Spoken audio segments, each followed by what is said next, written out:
Would you walk us through the Boko Haram offensive?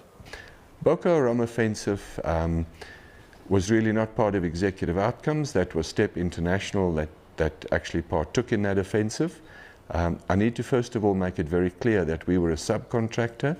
There was a prime contractor appointed that appointed us as a subcontractor. Our initial aim was not Boko Haram per se, but it was to rescue the Chibok girls. They were the girls that had been kidnapped, and where the Western response was #SaveTheGirls. That type of nonsense does not save girls. Unfortunately, these girls became victims of a situation where the security had broken down in a specific area. They were kidnapped, and that was the first mission, rescue the Chibok girls. We then did a selection process of the Nigerian soldiers. The soldiers were retained after the selection process, were then trained in a very specific way to conduct a hostage rescue operation. And that requires a very specific type of person. However, approximately 5 or 6 weeks into the training of the hostage rescue team, we were asked to change our mission. And that mission was to go to a town called Maiduguri in northeast Nigeria that had come under severe threat of Boko Haram. We then rapidly had to transition what we were doing and suddenly train a very offensive force with a minimum of equipment, and we rushed to Maiduguri. We met with the 7th Infantry Division commander. We finally understood the pressures he was under, and our suggestion was to him that this force we had trained, which we named the 72nd Mobile Strike Force, would actually spearhead the division. And that is precisely what we did. The operation was in 3 phases.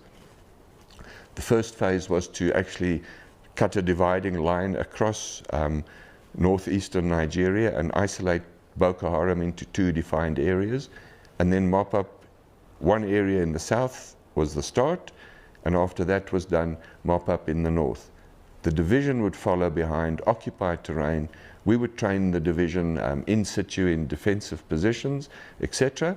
But we were never allowed to execute the entire operation. So in 1 month, we took back terrain larger than Belgium from Boko Haram. We were not allowed to finish because it came at a time when governments were in the process of changing.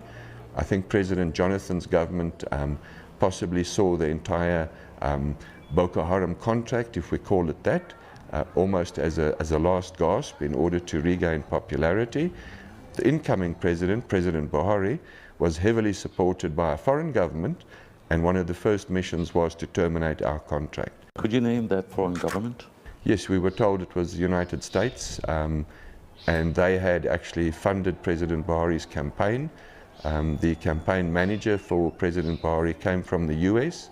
And I'm not saying that the United States is bad. I understand foreign interests, but I would have thought that a threat such as Boko Haram on the integrity of the state of Nigeria ought to be actually a priority.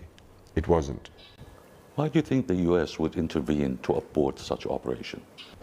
Again, I can't answer that. I think that the US can answer, but what I've come to realize, that is when a government's foreign interests clash with the state's own domestic interests, conflict is bound to ensue. And those conflicts usually just continue with no end. And we can look at all the conflicts in Africa where foreign forces have come in, they've prolonged those conflicts, they haven't ended those conflicts. And the amount of money and manpower and equipment thrown at those conflicts says to me that something is wrong if no end result is achieved. And surely that end result should be to end the conflict and establish a basis for negotiations, come to an agreement, and then re-establish governance. But that's not what's happening in Africa.